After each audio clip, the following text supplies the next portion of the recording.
Hello everyone, welcome back. In this video, you will learn how to use CSS and customize the look and feel of your website. If you watched the previous tutorial, you can go straight into the content. If this is your first time, you might want to download the HTML template. You'll find the link to the template in the description text below. Okay, let's get going. Let's say we have this website. It's kind of a doc wiki page. And this is the main HTML file. Let's say we want to change the color of this text. What I'll do is I'll go to this h2 tag and I'll insert style attribute. And I'll say color, why don't I say blue? And don't forget the semicolon at the end. This is how you end a CSS statement. And save. I'll go back to the browser and hit refresh. Okay. As you can see, the text color changed. It's reflecting this styling information. This method is called inline CSS. It's not necessarily the most popular way to do this, but I think it's important that you're aware of it. I'll show you another way of doing this, which is called internal CSS. Let's delete this one for now because we don't need it. What I'll do is go to the head section and start a new tag called style. And in the style tag, I will say h2 space curly braces like this. And I will say color equals red.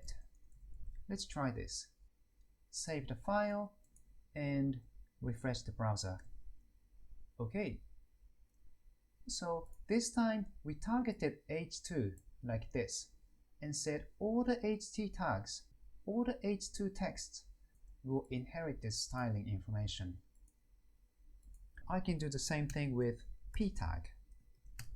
And let's say color equals blue like this and save it. And I'm going to refresh this website again. Okay, it kind of looks hideous to be honest, so I'll actually change it back.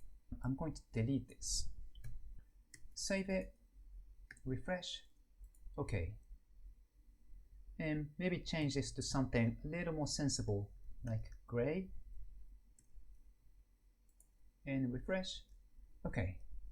I think this looks a little bit better. Next thing I'll do is I'll create a new entry for body. And let's say text align equals center. And don't forget the semicolon. Save and refresh. Okay.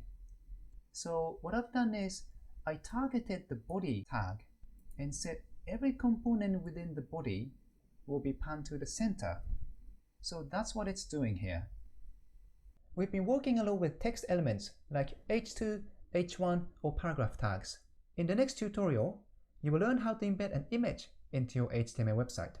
Thank you for watching. I hope this was useful. If you'd like to see more videos like this one, please subscribe to this channel up here. If you'd like to learn Python, you can watch my other tutorials down here.